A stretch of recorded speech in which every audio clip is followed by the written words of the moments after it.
Our apologies for that small inconvenience. A very good evening to you, and we are very glad to have your company tonight on Rwanda Television. This is what is coming up. Rwanda has expressed disappointment over the omission of the FDLR as a genocidal force from the UN report, naming violent groups that are committing the most atrocious acts in Eastern Democratic Republic of Congo. Rwanda's Prime Minister Dr. Edouard Ngirente appreciated the cooperation between the Rwandan private sector and the European Union, given investment works that are transforming living standards of Rwandan citizens.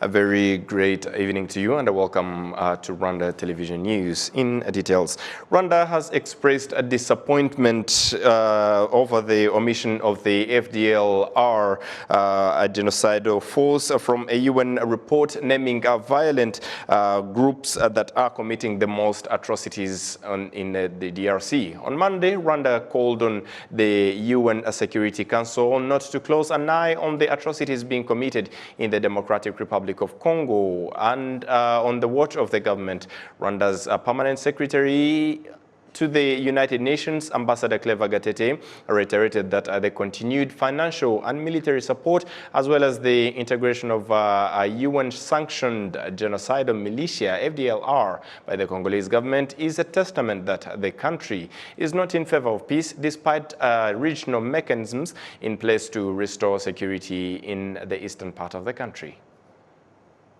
Given the imposition of several sanctions and regional agreements, it was expected that FDLR would have been disarmed and repatriated to Rwanda to face justice for their role in the 1994 genocide against the Tutsi. Instead, both the FRDC and FDLR have consistently violated Rwanda's territorial integrity, including several cross-border rocket-sharing incidences, incursions into Rwanda by soldiers of the Congolese armed forces, and several airspace violations by the Congolese fighter jets. DRC's choice to integrate FDLR within government forces instead of expatriating them sends a strong and clear message to Rwanda, the region, and international community that the DRC is not interested in peace. Ambassador Claver Gatete further reiterated that as long as Kinshasa backs FDLR and other anti-Rwandan elements, Rwanda's defensive and preventive mechanisms will remain in place. As long as Kinshasa backs the genocidal FDLR and other anti-Rwanda elements, Rwanda's defensive and preventive mechanism will remain in place to guard against violations of our borders and airspace, and counter any spillover into Rwanda to ensure total security for our territory. Rwanda will never allow the FDLR and their backers, directly or indirectly, to cause any harm to Rwanda or our people. Rwanda makes the call following a final report of the UN group of experts which confirmed serious threats represented by the Kinshasa-backed genocidal militia FDLR and their newly increased capacity to threaten Rwanda's security. Moving ahead, Rwanda's Prime Minister Dr. Edouard Ngirente appreciated the cooperation between the Rwandan private sector and the European Union, given the investment works that are transforming the lives of Rwandan citizens. This was during the two-day inauguration of the EU-Rwanda Business Forum, currently happening in Kigali, Rwanda. Shina Teta with more. The EU-Rwanda Business Forum was attended by Rwandans with business activities based in Europe, European investors in Rwanda, and diplomats. So if a European company wants to invest in Africa, but they want to first test the waters, then Rwanda is definitely the place to come and test the waters, because you have the advantage that you can set up a company very quickly here. You will get all the help from the authorities. You are in a safe and predictable environment. Also, during the EU-Rwanda Business Forum, in partnership with European countries, the government of Rwanda launched the Sustainable Development Project of the mining sector in Rwanda, aimed at developing the country's mining industry. The Chief Executive Officer of Rwanda Mines, Petroleum and Gas Board, Yamina Karitanyi, tackles on the major challenges of the sector that this project will address. We have some challenges, of course, which include limited mining and processing skills, together with low usage of modern technology, which are major issues affecting the growth of the mining sector. We also are dealing with artisanal tools, which leads to low productivity and inefficient processing of extracted materials, which leave a significant rate of minerals uncovered into tailings, and adverse effect of mining activities to the environment, not enough health and safety of miners surrounding our communities. Partnership will enhance Rwanda's positioning, but also helping us move from artisanal to professional sector. The Rwanda Development Board Chief Executive Officer Claire Akamanzi expressed Rwanda's interest in attracting investments in key priority sectors. Why Rwanda?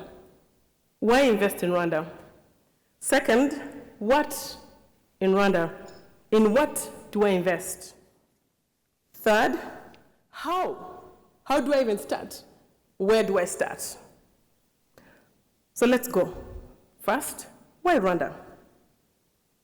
Because we are a fast-growing country.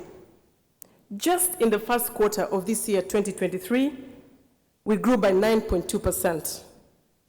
As Ambassador Bennett said, last year we grew by 8.2%. For the last 2 decades, Rwanda has grown on an average of 7 to 8%. Again, why Rwanda? Because it's really easy to do business in Rwanda. You can register your business just in 6 hours, online and free of charge. Why Rwanda? Because Rwanda is really safe. Safe for you to live in, safe for you to do business, safe to invest your property and assets, safe in every way.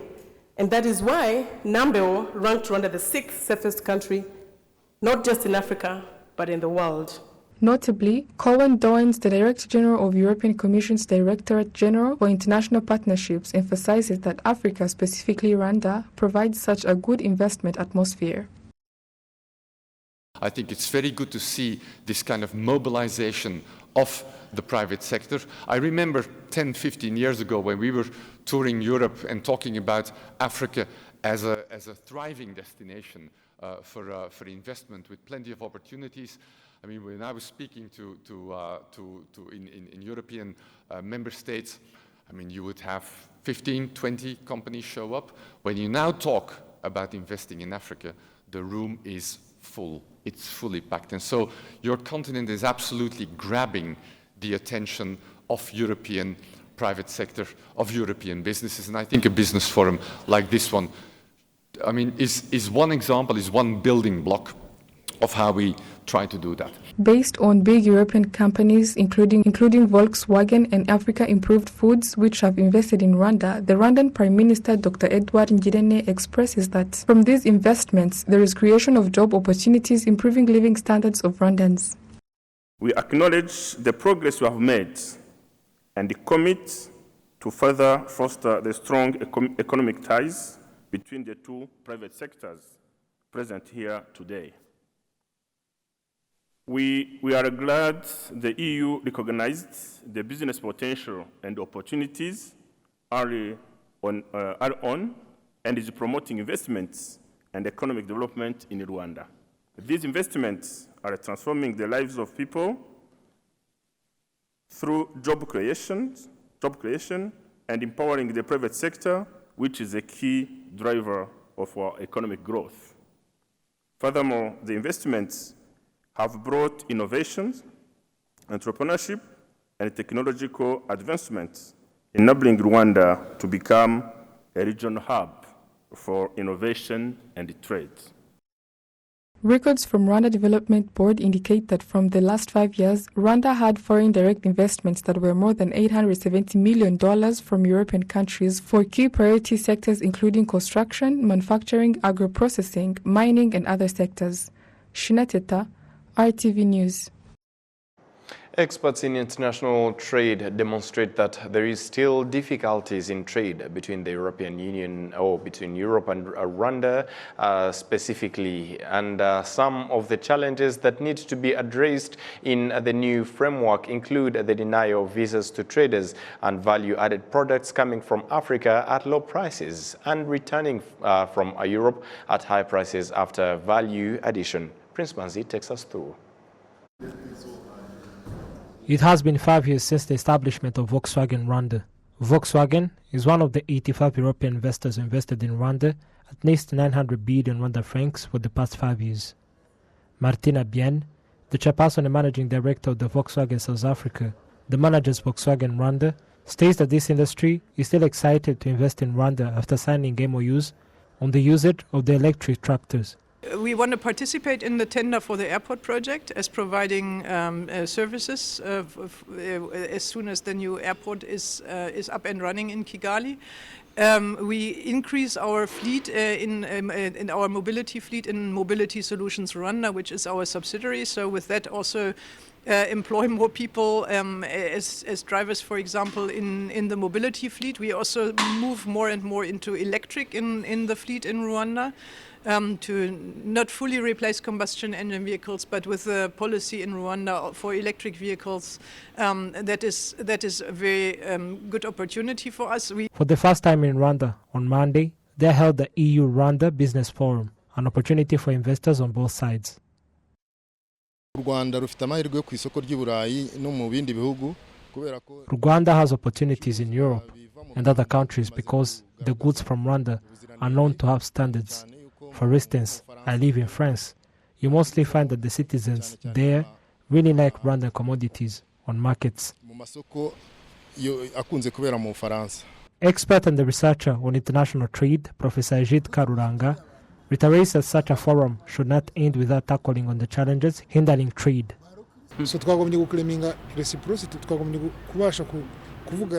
We have to reclaim reciprocity. If you could take an example of Europeans here and Rwandans there, there's a big difference. To get a European visa is hard for investors. In such forums, we should tell them that they are earning more than us and we are stuck on how on the market the price for our goods are on a lower rate. The products are to be value added here instead of Europe. And the good thing, we currently have infrastructures like water and electricity, we have cargo airplane, and ready to have a much bigger airport. The 2020 statistics of the United Nations Conference on Trade and Development demonstrates that 33% of African commodities are exported to Europe, and 31% of the imported goods to Africa are from Europe. Prince Manzi, RwandaTV News. To related matters, Rwandan traders and investors who import various products from member countries of the European Union appreciate the benefits enjoyed due to cooperation between Rwanda and the European Union in terms of trade. The European Union is Rwanda's second largest market, accounting for 11% of Rwanda's international trade.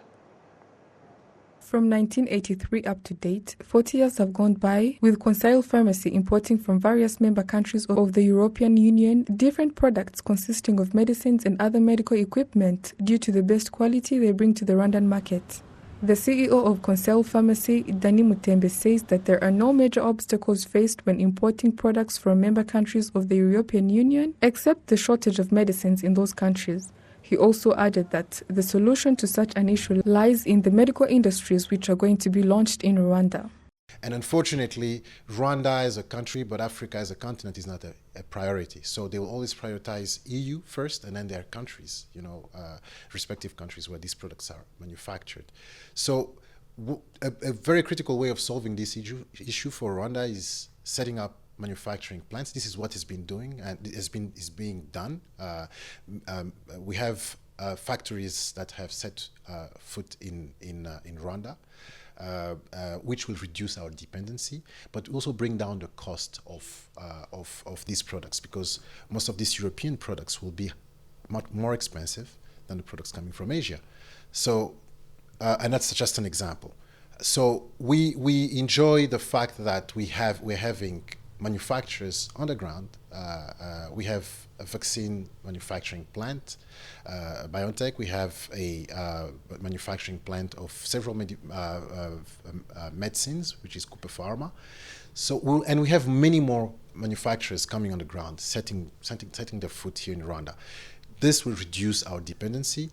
Investors from Poland, with a population of 37,723,841 people, in 2018 decided to invest in Luna Smelters Limited that refines and processes tin.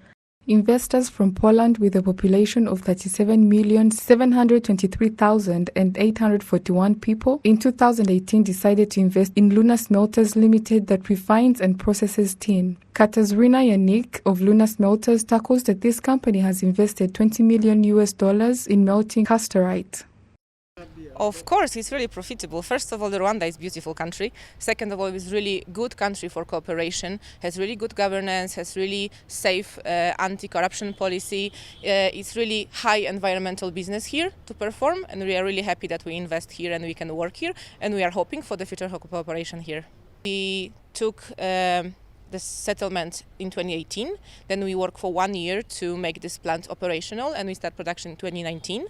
And for this 1 year, we put the new furnaces. We embraced our refining sector, and right now we are producing really high quality tin, which is extending LME standards. And this is really important to say that it was only our own capital that we put here, and we are really hoping from this forum to boost our cooperation with European Union, to get some more funds to work with, to extend our capacity right now, because we are able to hire more people, we are able to produce more, and we are hoping that this forum will bring us that kind of opportunity. Trade between Rwanda and the European Union member states should be based on providing equal opportunities and policies to all countries to ensure flexibility on both markets, as explained by John Rebero, an expert in international business and trade. The certification programs and the standard setting, you really find a very big difference between the standards that are set by the European standards vis-a-vis the standards that are set for us. For instance, someone will tell you, I want coffee, organic, fair trade certified, Rainforest Alliance, residual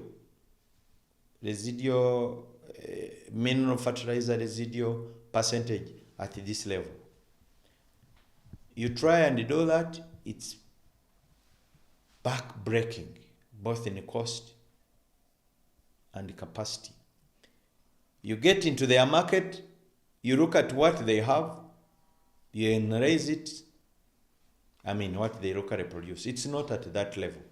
And you ask yourself, why? Why don't you smoothen and measure up so that we meet on the same platform and the same market and the same conditions? So one of the major principles to discuss and understand for mutual benefits, mutual sustainability, mutual development between our market relation and our partnership in trade between the EU bloc and Rwanda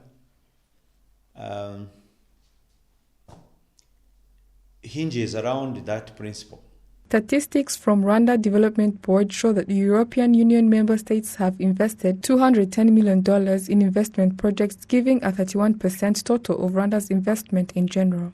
In the previous signed trade deal, the European Union agreed to donate €260 million to finance projects of education and environmental conservation in Rwanda. Shinateta, RTV News. Rwanda's Ministry of Education demonstrates that the school feeding program supports more than 3.5 million students to have lunch at school, and the government put in efforts for the timely availability of food essentials. This was said on Monday in the East African Regional School Meal Coalition Network meeting and convening 9 countries of the region.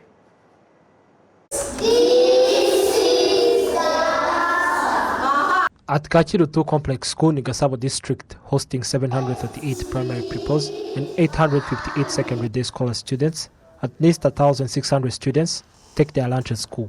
The school administrator, Alphonsine Dusabeyezu, states that having enough classrooms is one of the things that make the school feeding program productive.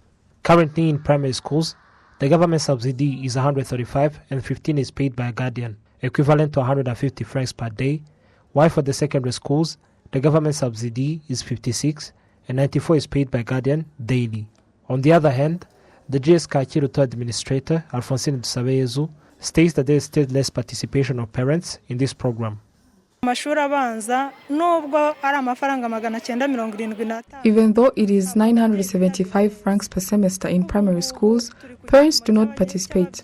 We are currently on a 52% rate. In secondary schools, where it is 19,500 per term, we are on a 35% rate. There are parents still having wrong mentality that everything has to be done by the government, yet the government's role is not enough.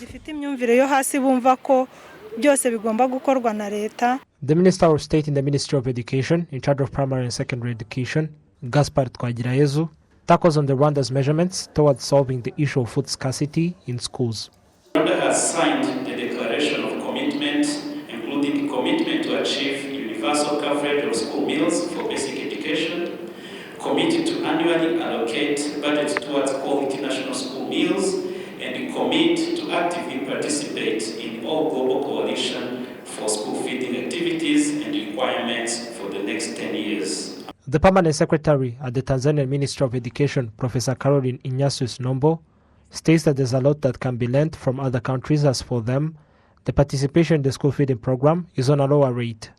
Tanzania has been providing foods in schools, but I must admit not all kids in schools get their nutritious meals. On average, I may say we have got about 13 million children in schools, and this will be required to get their meals in schools, but only 50% of those get their meals while at school. The challenge has been community engagement to ensure that the kids get their meals in schools. Where these programs have been very successful is because the parents, the guardians were able to contribute the food required at schools. Our coming here is going to be a very good learning platform where we're going to learn what other countries are doing to increase the numbers to ensure that these kids get their meals in schools. The School Meals Coalition was established by East Africa countries with the aim of supporting the school feeding program. The Deputy Regional Director for World Food Program East Africa, Rukia Yakub, states that this coalition will contribute in solving issues hindering the school feeding program. Because it provides a platform to share experiences. If some of the foods given to the student is not of high quality, the coalition comes out with policies, advice and strategies to the government.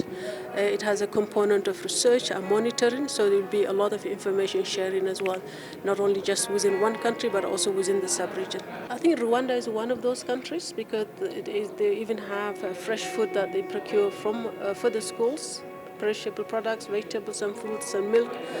Burundi is heading towards that direction. Ghana, for example, although it's not in this region in West Africa, is one of the countries that are implementing national school feeding programs, and it's doing very well. It's led by the government, financed by the government. So there are a few ones these are the ones that I can just share. At least 3.5 million students are fed lunch at school in Rwanda, compared to 660,000 students fed whilst the program was for secondary school students only. Globally, the established Global Schools Meals Coalition projects that in 2030, all students are to be fed at school.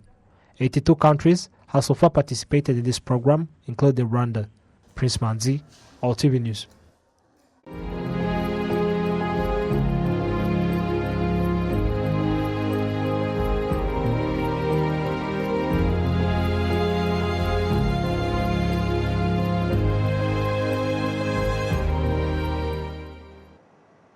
The Ministry of Sports, the Ministry of Youth, and the Ministry of National Unity and Civic Engagement have remembered those who were the then employees of the Ministry of Sports that were killed during the 1994 genocide against the Tutsi.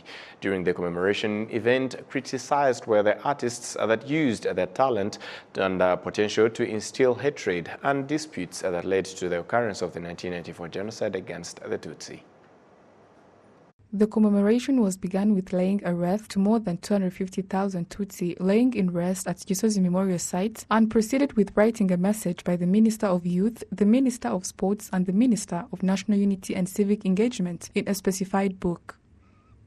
Among the remembered are employees of the then Ministry of Youth, artists, and players of different games. In the testimonies given by some artists who were there before the genocide, they said investigative agencies tortured Tutsi artists, leading them to be killed. One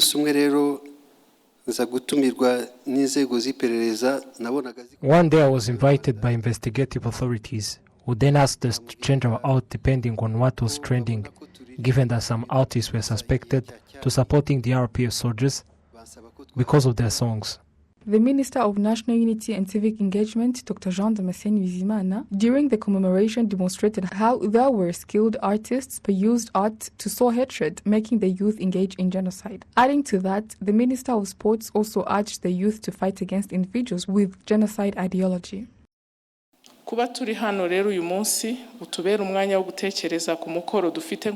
Being here should make us understand what responsibilities we have towards our country as youth, artists, and players, which is to contribute towards its development. The Minister of Youth says that artists ought to create art that is skillful and one that also teaches about love. They should create art emphasizing love and unity of Rwandans. It's quite sad that those who were neighbors ended up providing lists of their friends to be killed. We should build strong relationships based on love. Records show that the then Ministry of Youth and Sports had 544 employees, of which 49 were Tutsi, making up 9% of all employees, and 37 Tutsi employees are recorded to have been killed during the 1994 genocide. Shina Teta, RTV News.